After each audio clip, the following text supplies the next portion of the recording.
célèbre avocat au barreau du Togo, Maître Eric Emmanuel Sosa est notre invité. Avec lui, nous allons parler de ce sommet à venir, le 4 juin, sommet de la CEDEAO, accord en vue pour le Mali.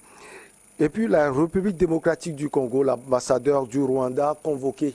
On termine par la Russie. Les sanctions de l'OTAN sont-elles inefficaces? Maître Eric Emmanuel Sosa, bonjour, vous allez bien? Bonjour Michel. En pleine forme, très ouais. bien. Un sommet extraordinaire de la CEDEAO est annoncé pour le 4 juin à Accra. Le Ghana exerce en ce moment la présidence tournante de l'organisation sous-régionale.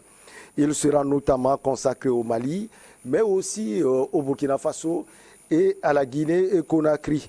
Maître, on va aller pas à pas. D'abord, le Mali, un accord en vue pour ce pays? C'est souhaitable. Il faut absolument qu'on sorte le Mali de l'ornière parce que la situation qui prévaut actuellement, elle n'est porteuse de rien de positif parce que ce pays doit être pacifié.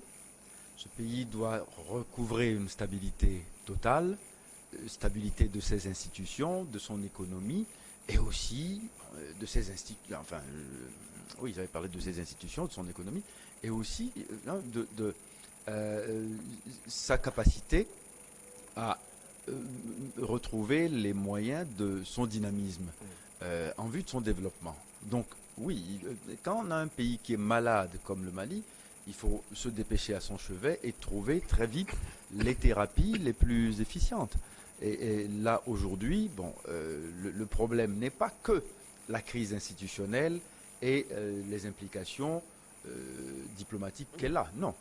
Le problème est aussi comment est-ce que le Mali va résoudre l'équation sécuritaire avec un G5 dont il ne fait plus partie, avec des instruments internationaux militaires qui sont défaillants et qu'il faut reconstituer. Donc, quelles sont les nouvelles alliances que le Mali peut nouer pour assurer la sécurité et le défi sécuritaire sur son territoire? C'est là les principaux enjeux. Alors, ne perdons pas trop de temps sur combien de temps va durer la transition. Ne soyons pas obnubilés uniquement par ça. Essayons dans le même temps qu'on est intransigeant sur le principe disons, du rejet total des prises de pouvoir par des moyens non constitutionnels. Essayons dans le même temps de régler les enjeux qui se posent au Mali. Donc oui, un sommet, si c'est uniquement pour parler de la sortie de la transition, ça me paraît être encore un sommet pour pas grand-chose. On n'a pas besoin de faire un sommet pour parler que de ça. Il y avait déjà des médiations qui sont en cours. Le Togo a offert ses services pour une médiation. Elle est en cours. Donc on peut, bon an mal an, arriver à un résultat qui, j'espère, va mettre tout le monde d'accord. Mais pendant ce temps, si les institutions sous-régionales se rencontrent uniquement pour parler de la transition malienne, alors qu'il y a d'autres cas où on n'est pas très inquiet de la façon dont les transitions se sont mises en place. Suivez mon regard, allez voir au Tchad. Bon, on ne peut pas d'un côté dire ici c'est non négociable et de l'autre côté tout est permis. On ne peut pas faire ça et je pense que ce n'est pas une bonne leçon donnée ni un signe encourageant pour que la junte malienne cède. Donc il faut absolument qu'on arrive à sortir le Mali de l'ornière. Alors tout à l'heure, vous avez parlé de la médiation du Togo, de son président Faure Gnassingbé. Alors est-ce que si les sanctions sont levées, s'il y a eu avancée, c'est à mettre à l'actif de cette médiation, maître? Très probablement. Mais bon, enfin, encore que... De toutes les façons, c'est simple. Hein, il n'y a pas d'alternative à la solution diplomatique. Il n'y en a aucune. C'est-à-dire la coercition toute seule ne va résoudre aucun des problèmes du Mali. Parce que rendre le régime de transition impopulaire, parce qu'on aura, par l'effet des sanctions, accru la pauvreté dans le pays, ne me paraît pas rendre service aux populations maliennes. Donc il faut absolument sortir de cette logique-là. La logique qui consiste à décrédibiliser le pouvoir en lui mettant des bâtons dans les roues, en l'empêchant de fonctionner et en empêchant les institutions financières de fonctionner correctement, enfin, parce que oui, ça veut dire fermer les frontières, ça veut dire des rentrées de recettes fiscales qui ne parviennent plus. Mais ça veut dire aussi et surtout que les biens de consommation de première nécessité n'arrivent pas dans le pays. Alors pendant ce temps-là, vous êtes en train de dire que vous faites mal à la junte. Non, vous faites mal aux populations maliennes, et la junte, bon an mal an, elle se durcit, elle s'enquiste dans sa logique, et puis bon, elle fait la politique de ses moyens jusqu'à ce qu'un jour ça craque. Voilà.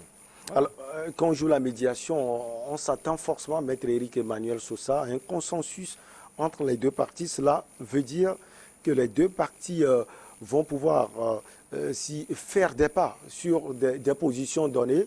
Alors, quand on prend le cas du Mali, le Mali peut fléchir à quel niveau? Parce que les bruits courent que Choguel Maïga ne serait plus le prochain Premier ministre de ce pays.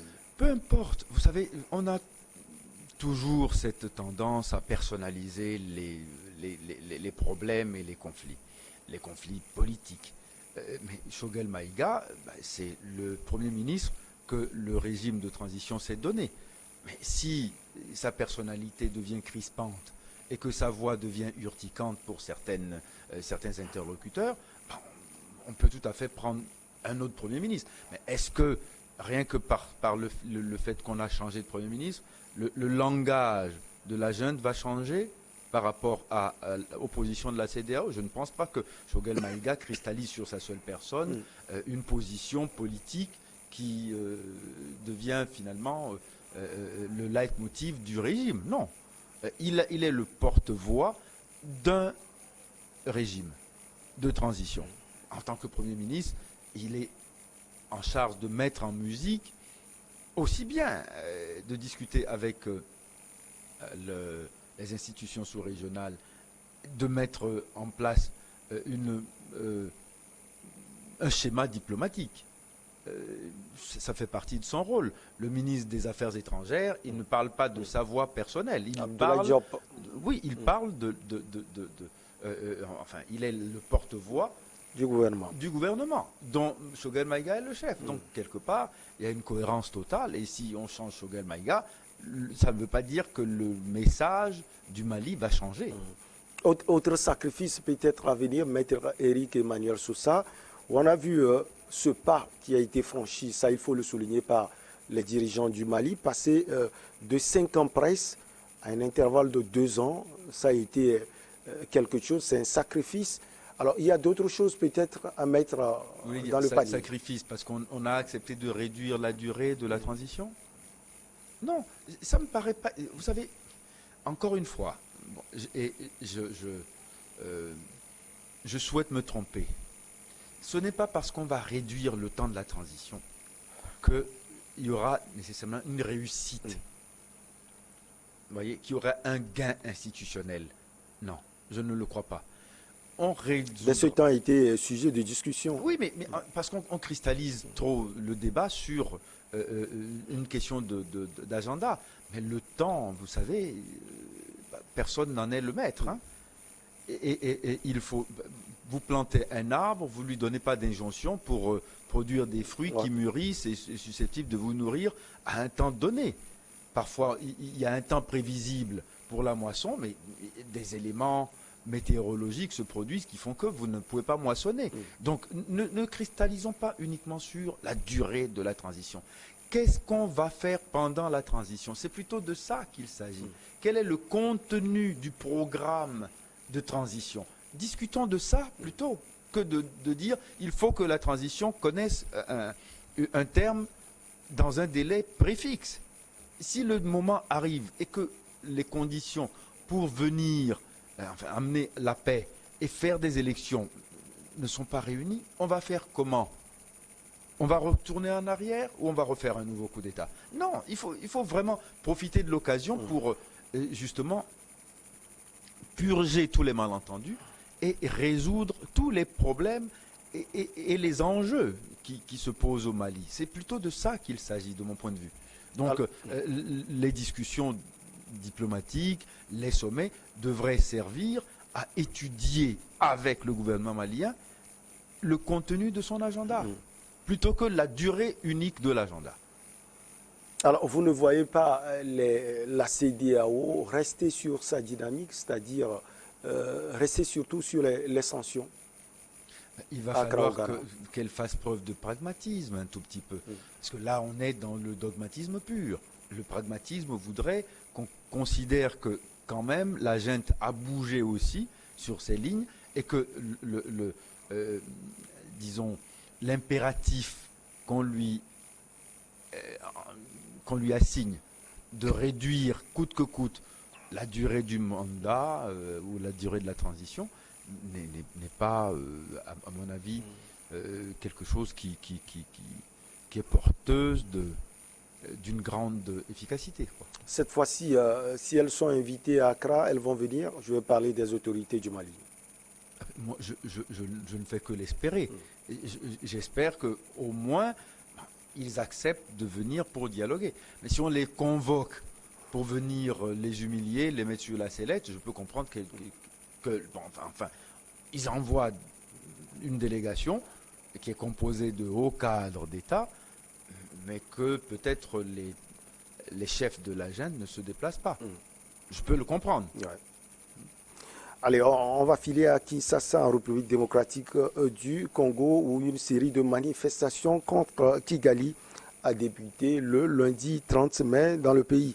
Les autorités ont finalement convoqué l'ambassadeur du Rwanda ce mardi pour tenter d'obtenir des explications sur le soutien de son pays aux rebelles du M23 dans l'est du pays. L'entretien entre le gouvernement et l'ambassadeur rwandais a été très courte, environ une dizaine de minutes. Maître Eric Emmanuel Sosa, votre regard sur ce qui se passe aujourd'hui entre Kigali et Kinshasa? Mon regard est d'abord celui d'une désolation, parce que depuis que Mobutu a quitté le pouvoir, l'Est de la RDC, l'Est du Congo, est toujours, disons, un ventre mou, est toujours un endroit où le pays est vulnérable. Ce pays immense, géant d'Afrique, n'arrive pas à résoudre l'équation sécuritaire sur son flanc oriental. Donc c'est toujours le problème. Et à chaque fois, il y a des accusés, notamment le Rwanda, qui est soupçonné d'entretenir des relations coupables et incestueuses avec des rébellions qui se trouvent au Congo.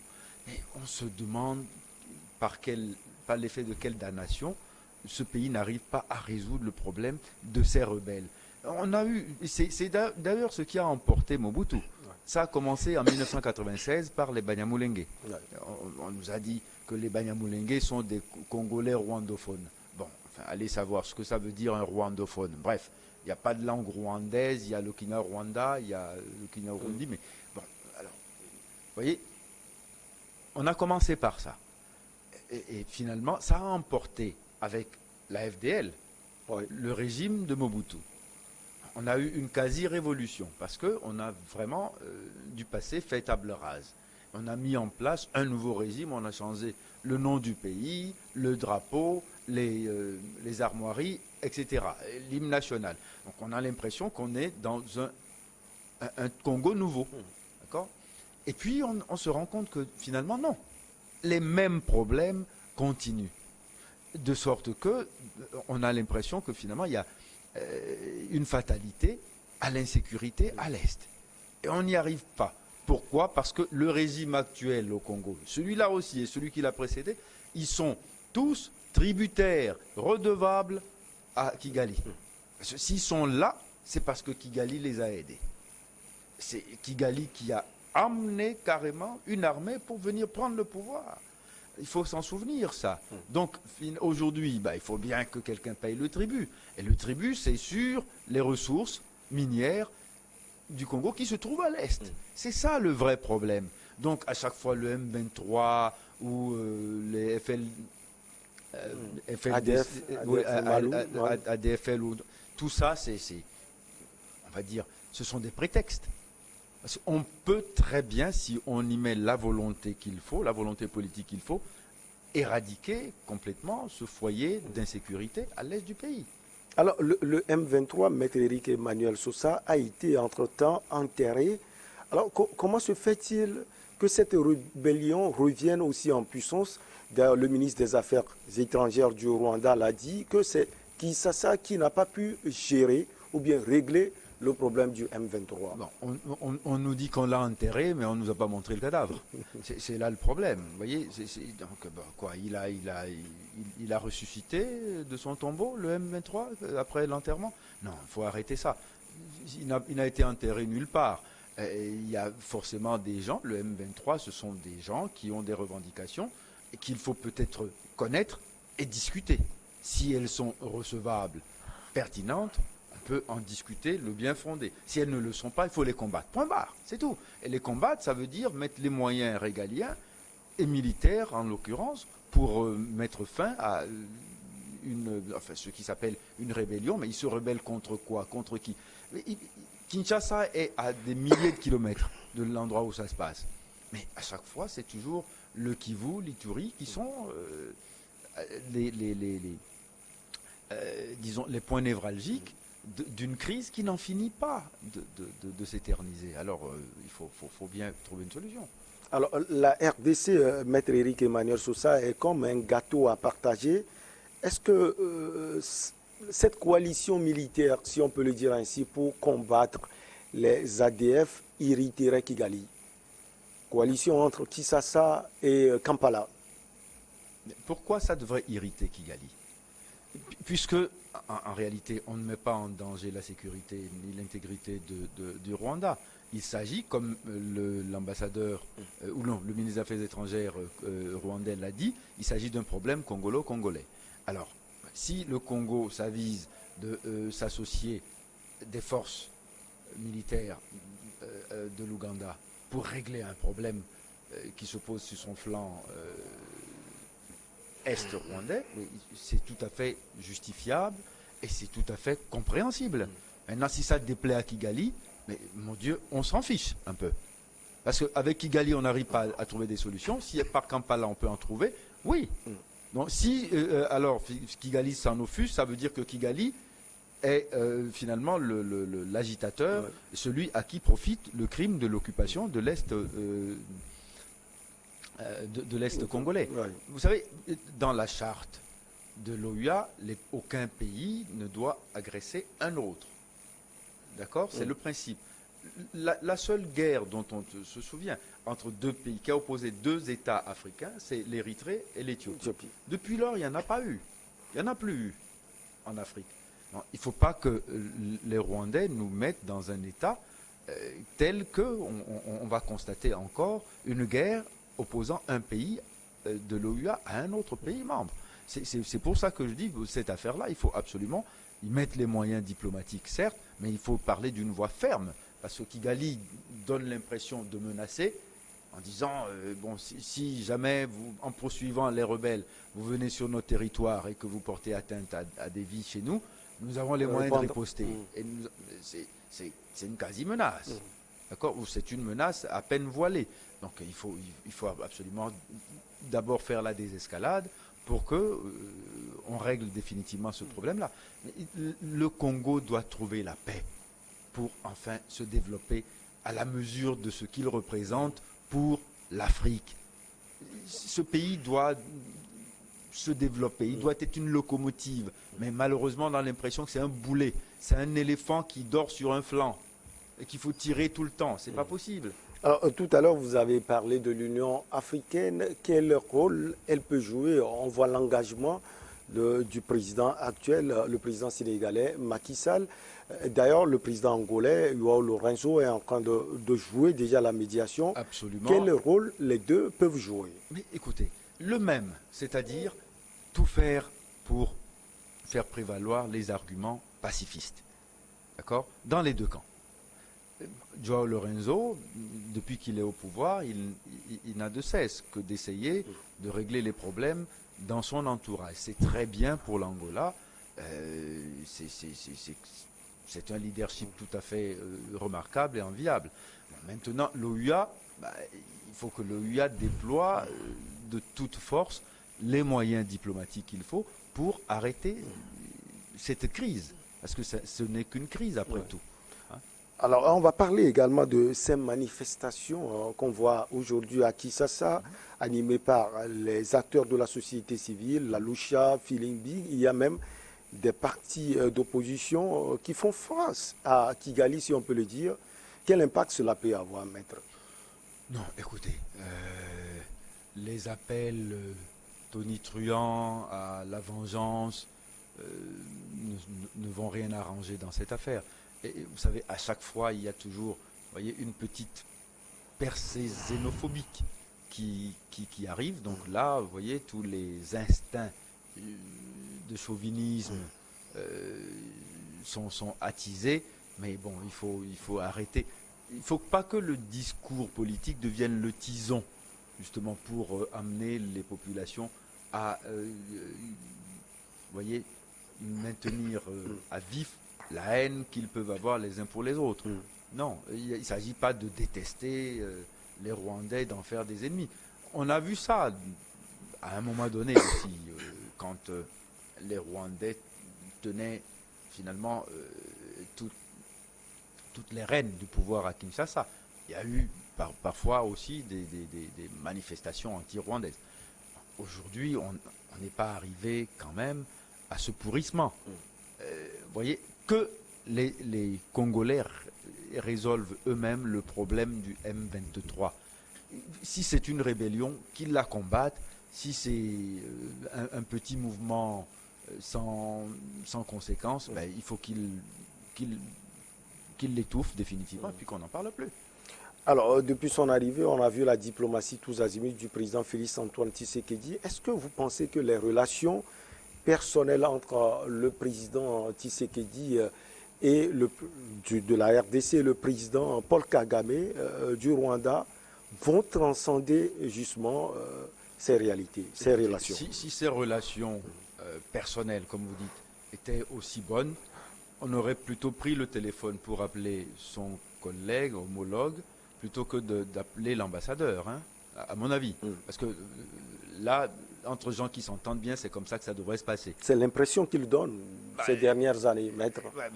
Mais ce n'est pas l'impression qu'il donne cette semaine. Parce que bon, là, quand même, on a abouti à une crise diplomatique.